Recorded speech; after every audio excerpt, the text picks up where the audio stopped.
Cameroun ayant atteint le point d'achèvement de l'initiative de l'allègement de la dette des pays pauvres très endettés en 2006, une bonne part de sa dette extérieure a été annulée par ses créanciers, parmi lesquels la France a décidé d'aller au-delà de l'annulation en mettant en place un dispositif de refinancement innovant intitulé « Contrat de désendettement et de développement CD2 » pour motiver le développement des pays pauvres.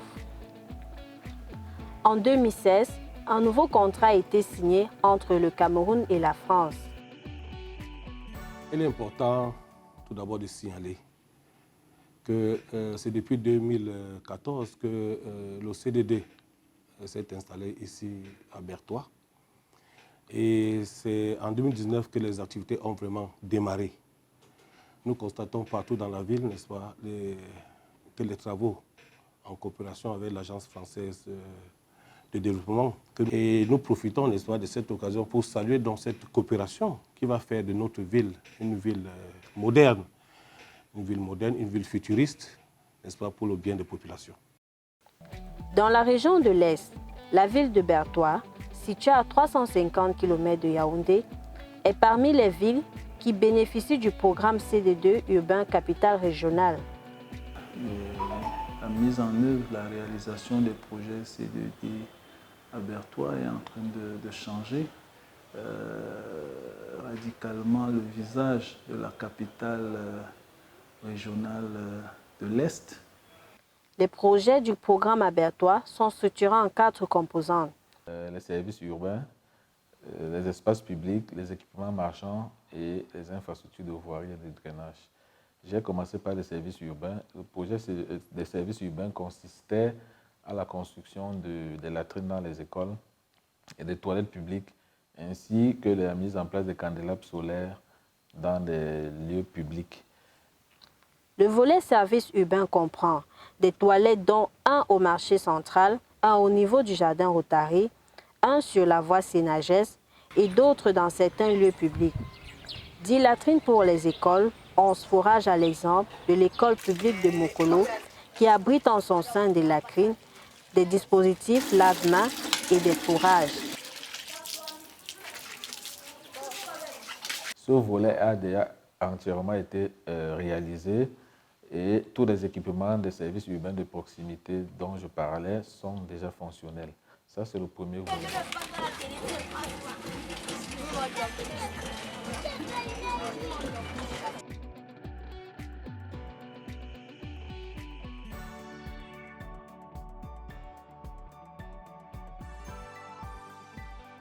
Le deuxième volet, qui est celui des espaces publics, il consiste justement à la construction des espaces publics, des jardins. S'agissant des espaces publics et des loisirs, nous avons la construction des ateliers municipaux.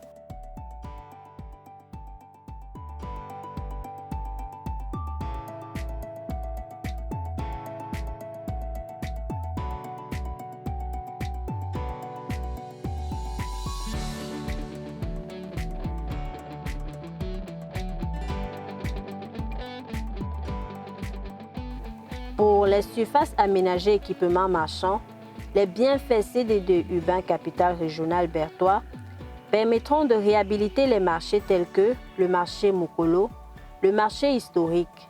De même, la construction de 10 boutiques face Sénagès dans la localité de Tindamba. Chaque boutique a une superficie de 24 mètres carrés. La particularité ici, c'est que chaque boutique a une mezzanine. Ça veut dire que chaque occupant a la possibilité d'exploiter les 12 mètres carrés en bas et 12 mètres carrés en haut. Et ici, la mezzanine est faite en bois.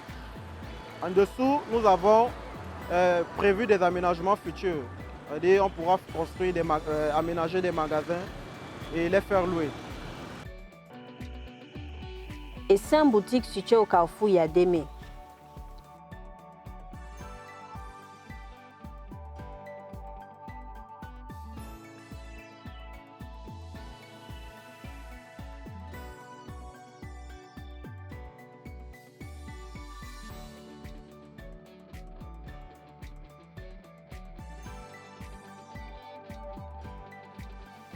Les boutiques construites au niveau des îlots et celles construites aux abords de la nationale numéro 1 ont déjà été commercialisés à hauteur de 30 millions de francs CFA, représentant les premières recettes du programme dans la ville de Bertoua.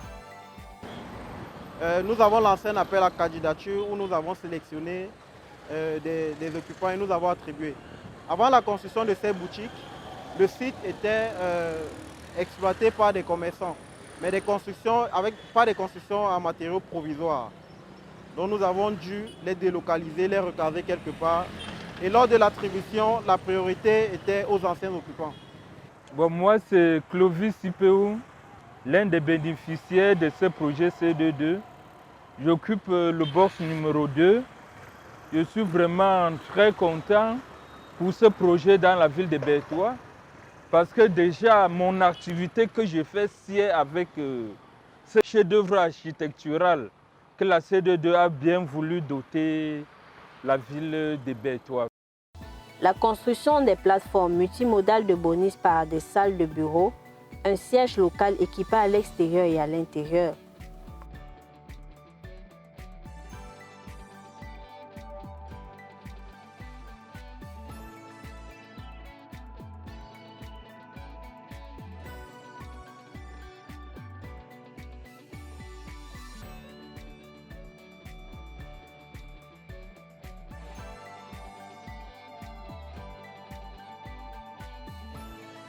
La construction de la future gare routière de Kano.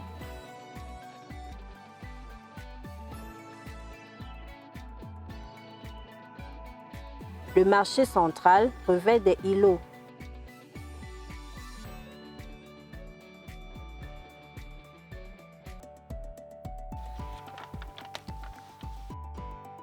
Trente-six voies construites dans les quartiers, les marchés, les carrefours pour faciliter la circulation des biens et des personnes.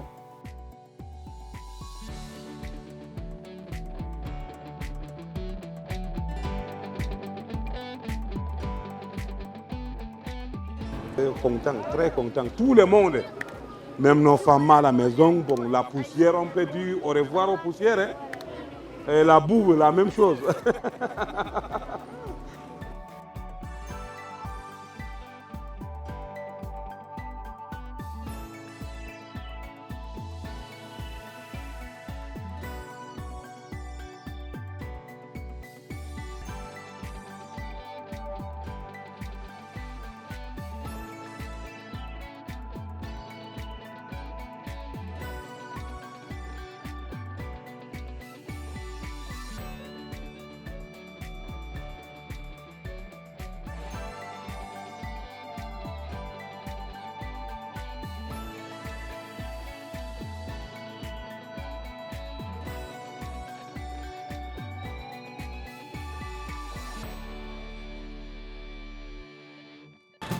Avant, on contournait pour aller au marché. Ça nous coûtait tellement de l'argent. Et vu les circonstances, les accidents et tout, on nous a mis notre route. Nous payons maintenant 100 francs pour aller au marché. Nous sommes vraiment contents. Les travaux sont suffisamment avancés. Nous estimons le taux d'avancement à plus de 50%, ça approche de 55%. Et là-bas, les travaux sont supposés s'achever au cours du mois de février de l'année 2021.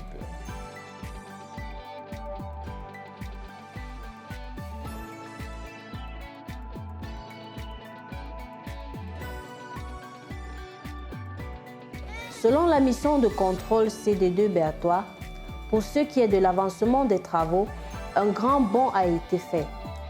Les travaux d'assainissement longitudinal, les caniveaux sont entièrement construits. Les travaux de construction des ouvrages d'assainissement transversal, les dallots sont construits. Les travaux de fondation en sol ciment sont également réalisés. Et l'entreprise a démarré des travaux de revêtement en BCA.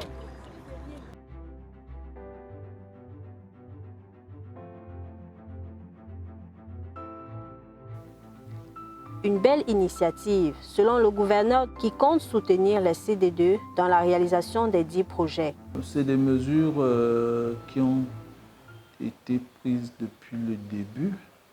Et la première d'entre elles, c'est la sensibilisation. Il est nécessaire que les populations soient au courant de ce que nous sommes, ce que le gouvernement, avec son partenaire, la France, sont en train de faire dans le cadre de ce programme, qu'elles sachent là où l'État veut aller, quels sont les objectifs visés et qu'est-ce qui est attendu d'elles. Je pense que cette mission est en train d'être remplie. Mais les difficultés sont telles que... Nous sommes donc obligés d'aller, n'est-ce pas, négocier avec les populations pour qu'ils libèrent, n'est-ce pas, certaines emprises pour que les projets puissent démarrer. À ce niveau, nous mettons tout et les populations qui adhèrent, n'est-ce pas, à ce projet acceptent, n'est-ce pas, de libérer donc ces emprises-là.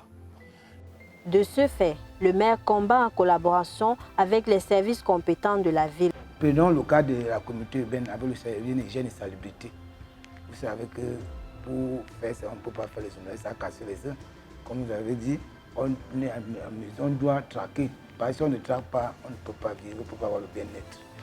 Donc je crois que ces différentes mesures peuvent nous permettre à notre niveau de lutter contre le désordre urbain dans la ville de Bertoua. Au vu de toutes ces réalisations, les autorités et les populations de Bertoua adressent des remerciements à l'endroit de l'État et des CD2 urbains capitales régionales. Donc c'est tout ce que je peux vous dire. Vraiment, on dit merci à l'État pour tout ce qu'il fait pour nous, qui continue à nous penser par rapport à ce projet. Nous avons également, à travers la communauté urbaine, mobilisé les populations de la ville pour dire merci à Madame le ministre, dire merci au chef de l'État, dire merci à l'Agence française de développement qui a financé ce projet capitale régionale.